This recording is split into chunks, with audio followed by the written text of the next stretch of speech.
To us. Yes, I want revenge. I want to crush the life out of the Earps. It's the only way! Just kill them! It's the only way! Murder them! And kill them! Oh my goodness. There'll be no questions asked. Honest. He's saying play dirty if you have to, but you gotta do it. I doubt that this combination of things was ever used for any purpose quite like this. Perhaps they would have been if they'd had your ingenuity, Doctor. Aw, that was a nice compliment. He's like, I don't even know what to say to that. How long will it take the tranquilizer to have effect? 3 or 4 seconds. How did you manage to test it? We have It it? has not been tested. Would a volunteer solve the problem? Would? On one condition, that I'm wide awake and with you at 5 o'clock. Guaranteed. Alright. It's to kill the pain. But this is painless. Should have warned me sooner, Mr. Spock. Fire away. Well, I think it's been longer than 4 seconds. It doesn't work. Nothing could go wrong, Captain. It should work. Then a radical alteration of our thought patterns must be in order. Look at the clock. Aye. 10 minutes. We're not going to move from this spot. So the Malkotians like, oh, that was cool. Oh, did they just get transported there? They made sure that that didn't work. I mean, they have control over this whole thing. And they made sure that the venom didn't work. Let's get out of here. Yeah, I don't think that's gonna happen. You guys better ready to duel. Better stand and fight. Good. If they want to fight, let's give them a fight. Physical laws simply cannot be ignored. The tranquilizer you created should have been effective. Would have been effective anywhere else. Right. What killed Mr. Chekhov? His mind killed him. Well, come on, Spock. If you've got the answer, tell us. Where the laws do not operate, there is no reality. They're in a simulation. They're in a simulation. We judge reality by the response of our senses. Chekhov is dead because he believed the bullets would kill him. He may indeed be dead. We do not know. If we do not allow ourselves to believe that the bullets are real, they cannot kill us. I mean, true. I was like looking for like a bullet hole or blood on Chekhov, and there wasn't The any. smallest doubt would be enough to kill you. We don't have that clockwork ticker in our head like you do. We can't just turn it on and off. You must. A Vulcan mind meld. On all of them? Very well, sir. One at a time or all at once? They have less than 10 minutes by this point. It's time. Town Marshal. Your mind to my mind. Scotty looks rather frightened. They look like undertakers, like they're gonna kill us and then they're gonna do our funeral. They will not pass through your body, for they do not exist. They do not exist. Oh, the doctor. Nothing but ghosts. Their lies. Specters without body. Vector of the gun. So the doctor was one of the Earps. Oh yeah, he's got the badge. I didn't see it before.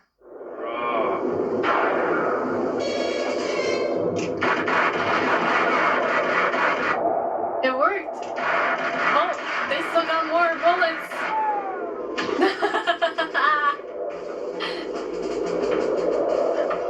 Now you're fighting Kirk style.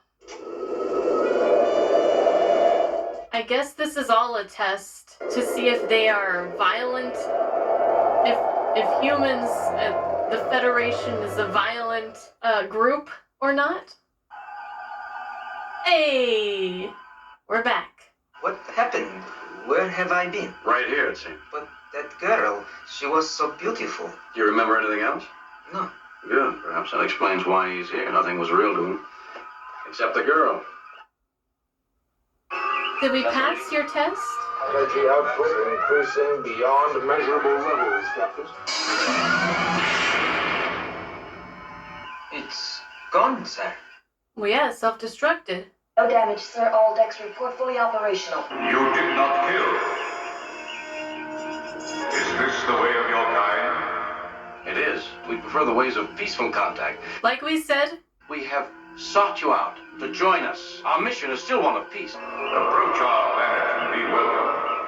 Our warning threats are over. yeah. Oh, but the episode's gonna end right there, isn't it? Captain, this afternoon, you wanted to kill, didn't you? Is that the way it seemed to you, Mr. Spock? Yes, Captain. Mr. Spock, you're absolutely right. That's exactly the way it was. That's the way it was in 1881. I wonder how humanity managed to survive. We overcame our instinct for violence.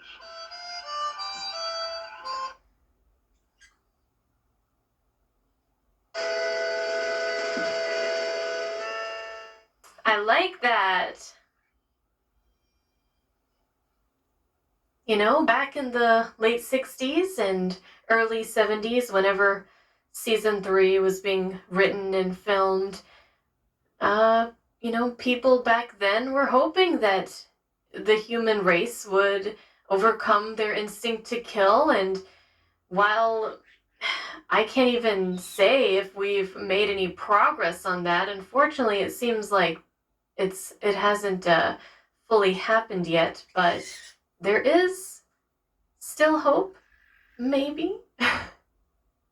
I think that's one of the... I'm feeling a little emotional. I don't know why. Well, I mean, I know why, but anyways, I feel like that's one of my favorite things about Star Trek is that, like, hopefulness, that light, where instead of fighting amongst ourselves, we're expanding out in the galaxy and we want to explore and learn and connect with other intelligent life and build things and do good things. I think that's why so many people are drawn to Star Trek, because our reality will probably never get there, at least not in our lifetimes. Things lately, these past few years have been getting worse rather than better, at least from my limited experience. And I see people now where we're all the same, we're all humans. We all come from the same planet in this gigantic universe.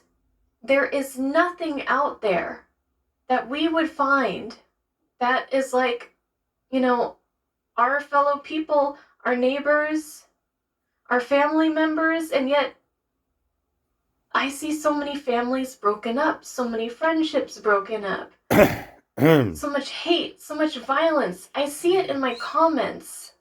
People are calling each other names in the comments on a Star Trek video. That is so anti-Star Trek. Did you guys even watch Star Trek? I know that's not everybody. That's a very small minority, but yeah. I hate it when I see it. And circling back to what I was originally going to say, I think this is why people are so drawn to Star Trek, because it speaks of a better world. We can, for a short amount of time, escape all Phoenix, this where are hate you? and negativity. Hey, you. We can be with our friends. Come here. Who would never judge us. Who would never want to hurt us. Just please try to be nice to one another. Okay, I have kind of confused feelings about this episode right this minute. I need to think about it a little more and maybe watch it again to really, because I want to say, like, I really, really, really liked it. I loved the setting, the whole Western thing for some reason, like, really pulled me in. And I feel like they just teased me with something that could have been so much more. And I know they had their restrictions with time and money and things like that. And season 3 was just hectic and very different than season 1 and season 2. But I would love if they would expand on this episode, on this setting and these characters. I really liked the Doctor character. I don't know why. I wanted to see more of him. I liked the actor.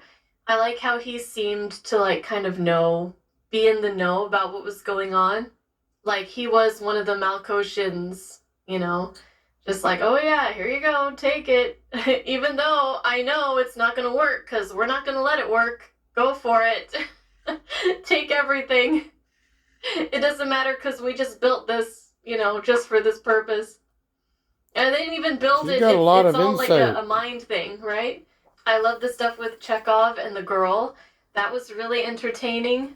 She was great. Chekhov was great. The sheriff was great. I don't know. I feel like this episode was Yeah. a really strong one. Insight. The premise and the whole idea kind of reminded me a lot of the Corbomite maneuver. That was a good and one. Baylock, and he was testing the Yeah, Enterprise. Ron Howard's and brother. these guys were also testing them to see how they would react and what they would do. But this one felt so They were different, so great unique that actors, the I really Howards. liked it. It worked out really well for me. We had some great moments with the four of them, like after Chekhov had got shot. About the three were mourning Chekhov, and they wanted some time to kind of reflect on what had happened to their fellow crewmate. And Spock was like, This woman you know, must let's be kind of immense. work out She's got to have an what we're gonna do IQ of next, what our next step is. And close to Peter's they IQ. took that as he 160? didn't care about Chekhov because, you know, it's Vulcan and stuff. But I think he just, you know, deals with it in a different way than the rest of them. And I don't remember his exact words, but Spock said something about, like, he does understand their feelings, and I think that was kind of his way of saying, like, I feel it too. So, really fun episode, some great guest actors, a really nice, hopeful, happy message at the end, and a good reminder about why Star Trek draws us in the way it does. How do you guys feel about this episode? Did you like it as much as I have? And I will see you guys in the next one. Bye-bye. Very good. Bravo.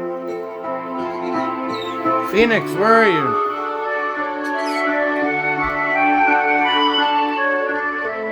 Where are you? I don't see you. Phoenix? Gold standard. I'm Gold just, dust. Pop. I'm just lost. I hear you. Where are you? Oh, you're behind my suit. There you are. Yeah. You like it in that corner, huh? Say hi to Tweety Bird and Pink Panther. So I get along with Phoenix. Just taught him how to talk. Just turned 1. I get along with most people, but I've been with a few that need some help. They have to come to terms with that. So, Happy New Year 2025. Say Happy New Year, Phoenix. Hey, you. Woo.